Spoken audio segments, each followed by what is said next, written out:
$100 a month is the dumbest amount of money anyone has ever gotten rich from. Two friends, both 24, both making $42,000 a year at jobs they kind of hate, same apartment complex in some unremarkable American city, same student loans, same Sunday night dread, same dating apps, same gym they keep meaning to go to. On the outside, you genuinely cannot tell them apart. Fast forward 40 years, one of them is sitting on a porch they paid cash for, retired at 62, looking at a brokerage account with $632,000 in it. The other one is 64, still working, refreshing a 401k balance at his kitchen table on a Tuesday night and doing the math on how many more years until he can stop. Same income their whole lives, no inheritance, no lottery ticket. The only difference between them was $100 a month and a specific moment around year 9 that I'm going to show you in a minute. My name is Nick, and I spend way too much time thinking about why one boring autopay habit at age 24 quietly outperforms decades of "I'll start when I make more." If that's a question you've ever asked yourself, hit the subscribe button and the like. It helps me keep making these. That moment around year 9 is the entire game. Stay with me. Let me show you the math first, because the math is what makes everyone uncomfortable. You invest $100 a month. Every month, you don't increase it, you don't get fancy, you don't pick stocks. You just throw it into an S&P 500 index fund, like the boring one, the one your uncle who reads Money Magazine keeps yelling about at Thanksgiving, and you forget it exists. At an 8% annual return, which is below the actual historical average of the S&P 500, here's what happens. After 10 years, you have $18,000. And I know what you're thinking right now. 18 grand in a decade. That's it. That's what I'm getting out of bed for. Hold on. Stay with me. Because this is the exact spot where 90% of people quit. And the next number is where it gets stupid. After 20 years, you have $58,900. You contributed $24,000. The market has now handed you 35 grand on top, more than you ever put in yourself. After 30 years, $149,000. You contributed 36. The market gave you the other 113. After 40 years, $351,000. You contributed 48 grand total. The market handed you $303,000 for the simple act of not panicking. And if you ran that same math at the S&P 500's actual long-run average of about 10%, you end at $632,000, $632,000 from $100 a month. You contributed less than the price of a slightly used Toyota Camry. You ended up with the price of a house in most of America. And before you raise the obvious objection, yes, inflation eats some of that. The S&P 500's real inflation-adjusted return is closer to 7%. At 7% real, that $100 a month over 40 years still buys you $262,000 in today's purchasing power. Cash under a mattress, by contrast, loses about 70% of its value over the same 40 years. Not investing isn't safe.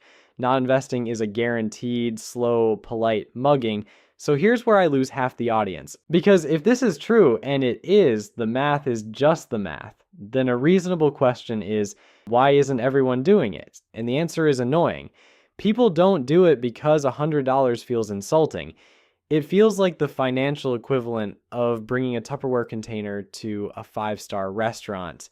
You look at the number and your brain goes, that can't be enough. That can't possibly matter. So people wait. They wait until they have more, until they're in a better place, until they get serious. But here's what's actually happening when you wait. There's a behavioral finance term for it, like it's called anchoring.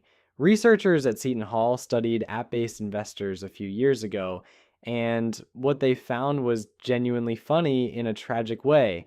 The size of your first investment becomes the anchor for every investment after it. If you started with $20, you'll always feel like that's your amount.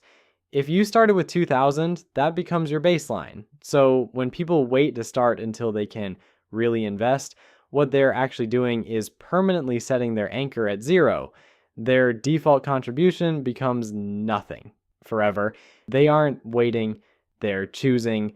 And let me tell you the part nobody wants to hear. The reason you haven't started isn't that you can't afford it, it's that starting small makes you feel small. You'd rather feel like someone who's about to invest $10,000 than actually be someone who's investing 100. Both of those people exist. Only one of them is real. Meanwhile, the people who started with a measly $100 at 24, their anchor is, I invest every month. That's the identity. That's the default. Everything else compounds off of that one decision.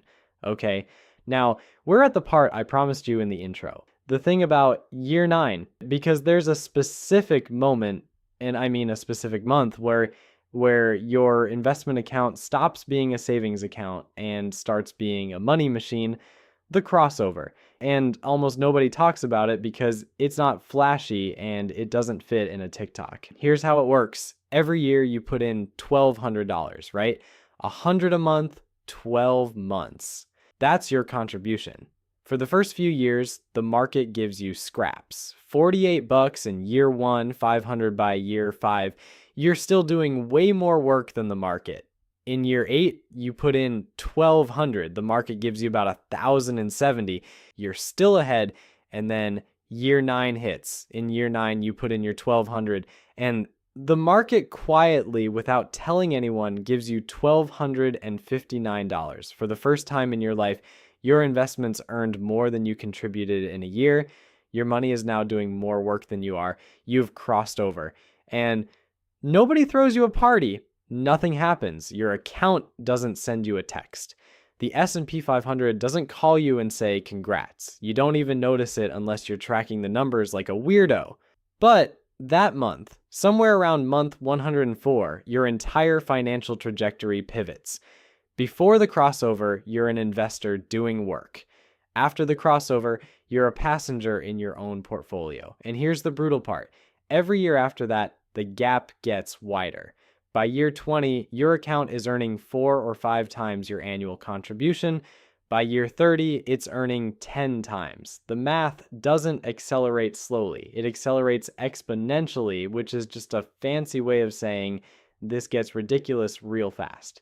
The crossover is why the guy on the porch in our intro is on the porch. He didn't out-earn his friend. He didn't get a better job. He just got to year 9 and then year 15 and then year 25 while his friend was still waiting for the right time. I want to slow down for a second because I think this is the part most people skip past. The version of you that doesn't start, that version is real.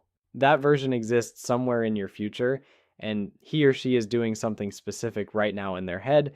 They're 58 years old, sitting at a kitchen table on a Tuesday night, refreshing a 401k balance. They are doing the math on how many more years of work it takes to retire. And the answer is going to be too many. That's not a hypothetical. That's just what happens when you do the math forward from I'll start next year repeated 30 times in a row. And here's the stat that should be illegal to say out loud. The median 401k balance at Vanguard right now, and Vanguard has about 5 million participants, so this is a real number, is $38,176. Median. Half of all American workers with a 401k have less than that. If you invested $100 a month at 8%, you would beat $38,000 in 16 years. 16 years. A habit smaller than your phone bill, run for slightly longer than a Toyota Camry's full lifespan, beats half of every working American who has a 401k. And I'm not saying this to be smug. I'm saying it because most people genuinely believe that the people maxing out their 401ks are pulling away from them at light speed. They're not. According to Bankrate's 2025 Emergency Savings Survey, 59% of Americans can't cover a $1,000 emergency. 27% have zero emergency savings at all. Your competition is one flat tire away from a credit card. When you invest $100 a month, you are not playing the same game as the median American. They're playing checkers with a stack of overdue bills. You're playing chess with the S&P 500. The 58-year-old version of you at that kitchen table doesn't have to exist, but he or she becomes more real every month you don't start. Okay, deep breath. I'm going to pull back because the math is the boring part. The actually important thing is what happens to you, not to your portfolio, to you. When you start investing $100 a month, you cross a line you cannot uncross. You become an investor. And being an investor is a different identity than being a saver or a spender or a person who is just sort of vibing through their finances, hoping nothing breaks. Here's what shifts. You start reading expense ratios, you start noticing when a target date fund charges 0.6% versus 0.03%, you start understanding why that matters, because over 30 years, a 1% fee difference will steal about $23,000 from your account. That's a wedding. That's a year of college. That's gone to a guy in a Manhattan office who did literally nothing. Your spending starts to look weird to you because you now have a mental conversion rate. $100 stops being a nice dinner. It becomes 1,006 future dollars in 30 years at 8%, which is a wild way to look at a steak. But you can't unsee it. And here's the behavioral fact that genuinely changed how I think about money. There's research from Empower. They survey people on financial happiness, and they found that 74% of people think more money would solve their problems. But when they actually got a windfall, like $5,000, the happiness boost lasted about 6 months. 6 months. Think about that for a second. Half of every treat yourself purchase you've ever made has a half-life shorter than a gym membership.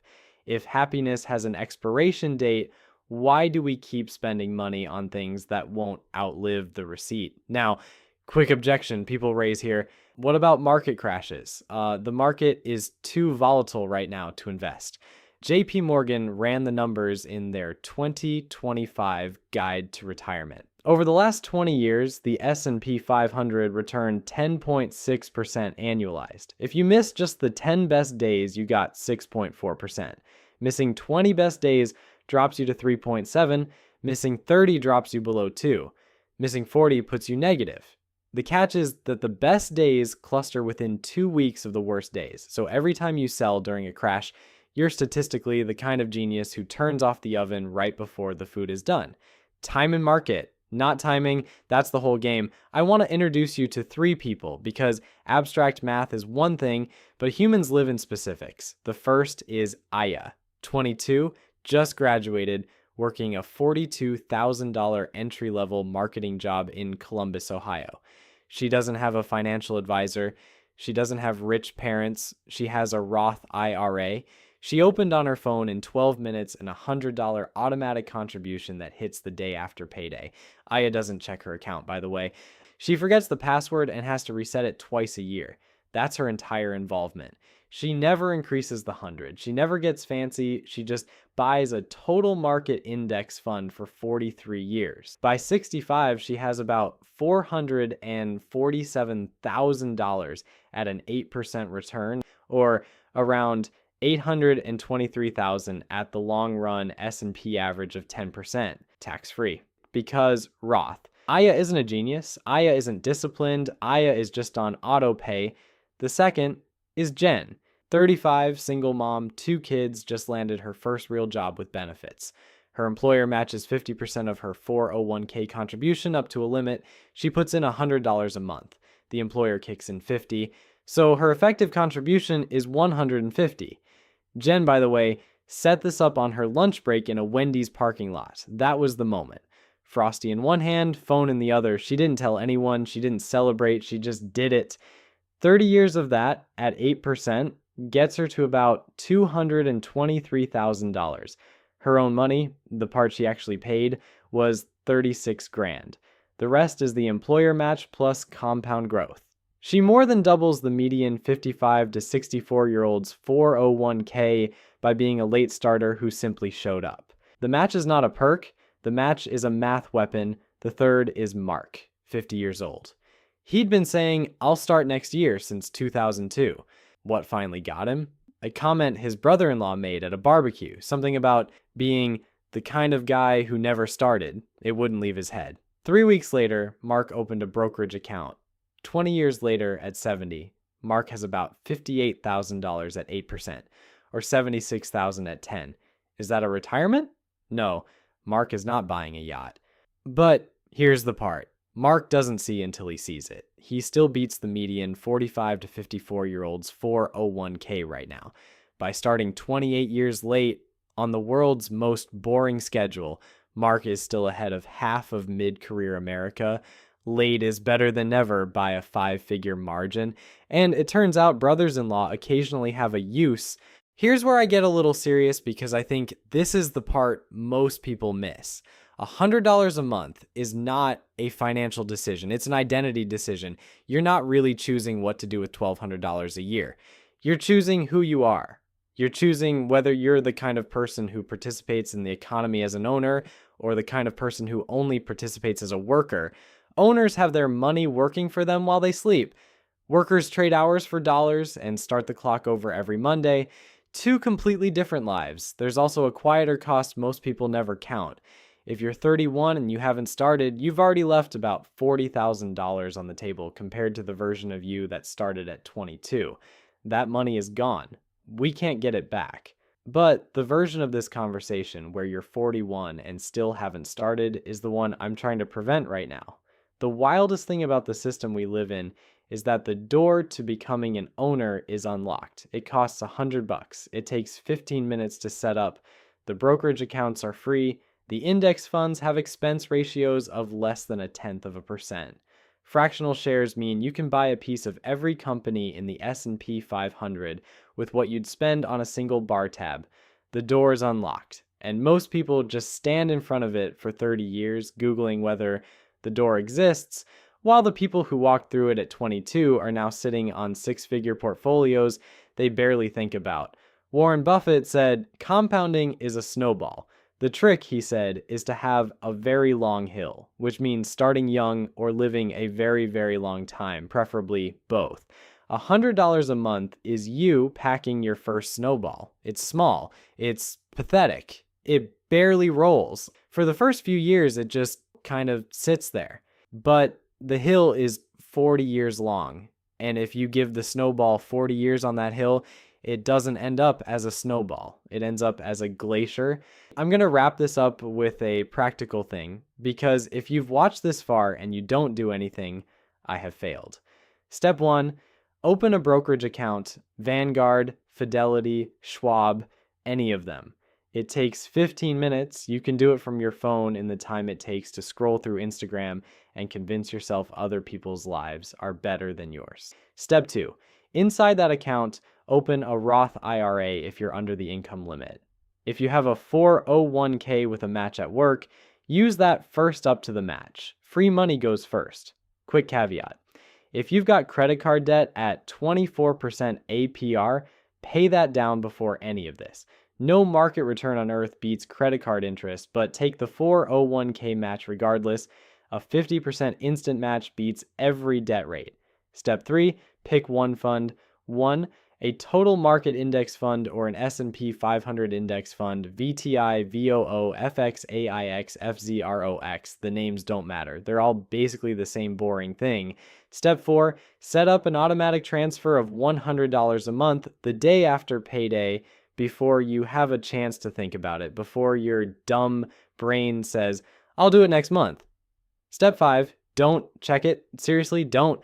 Once a quarter is fine. Once a year is better. Every time you check it, you're going to want to do something. And doing nothing is the entire strategy. The strategy is to be useless. The strategy is to be a sleeping investor for 40 years. That's it. 5 steps. Probably 20 minutes total. And then you go back to your life. The same job, the same apartment, the same takeout habit. And in the background, the snowball starts rolling. Now, remember those 2 friends from the start of this video? Same job, same apartment, same student loans, same nothing. The one on the porch at 62 and the one still working at 64. Here's what I didn't tell you. They had the same conversation about this exact video. Both of them watched it. Both of them saw the math. Both of them understood the crossover. Both of them got to the end. Only one of them set up the auto pay. That's the whole game. $100 a month isn't an investment strategy, it's a vote. Every month, on autopay, you're voting on which version of yourself wins. Vote enough times in a row. And the version of you that wins is the version that didn't need permission to start. The right time was 20 years ago. The second best time is during this video. Oh, one last thing, and then I'll let you go. If you watched this entire video and thought, wait, who's making content like this and How does that even work as a business? That's a question I get a lot. So I built a free community where I show people exactly how to do it, how to research a topic like this one, how to write a script that holds attention for 20 minutes, how to set up a faceless YouTube channel that actually pays you while you sleep. Same compounding logic, different asset. It's free. The link's in the description. If you're not interested, no pressure. The rest of the video stands on its own. But if you've been watching this thinking, I could do this, you probably could, and I'd rather show you how than have you spend 2 years figuring it out alone. Anyway, back to the actual point. I'm not a financial advisor. This is all educational, and your situation depends on your decisions and your actions. But the math is the math, and the math doesn't care whether you believe it, it just keeps running.